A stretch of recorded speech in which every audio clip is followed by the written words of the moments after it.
Russian warships are set to visit Cuba for the first time since the collapse of the Soviet Union. It's being interpreted by some as another sign of Moscow flexing its muscles in the region. Cuba lies just 90 miles away from the United States. A Russian Northern Fleet squadron is due to arrive in Havana on Friday, as Mikhail Lebedev reports. Russian warships are once again heading for Cuba. This communist-led country, just 90 kilometers off the U.S. coast, hasn't hosted this kind of delegation since Soviet times. Moscow is seeking to restore warm relations with the sunny island after they cooled with the collapse of the USSR in 1991. 3 Russian warships from the Northern Fleet will visit Cuba on the 19th of December. During the 4-day visit, the Russian sailors will meet their Cuban colleagues.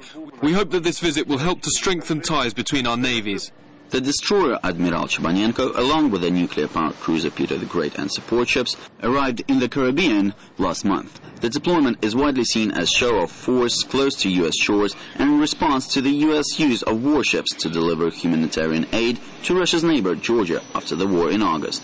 The ship's arrival coincided with a Latin American tour by Russian President Dmitry Medvedev, who raised the country's profile in the region in several meetings with heads of state. He also met with Cuban leader Raul Castro.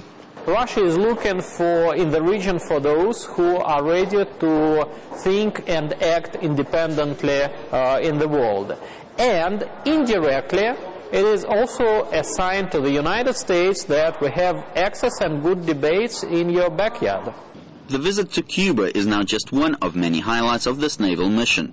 The Russian ships in Latin America have already held joint exercises with the Navy of Venezuela, whose President Hugo Chavez is a fierce critic of the United States.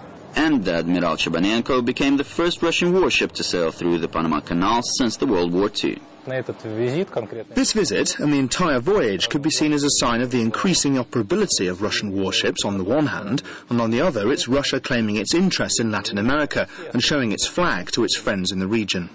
And in some cases, it's been not only the flag the Russian Navy flown for its friends, but something more tangible. For example, on Monday, the destroyer Admiral Chebanenko left Nicaragua, having delivered $200,000 worth of medicine, computers, and other humanitarian aid. Mikhail Lebedev, RT, Moscow.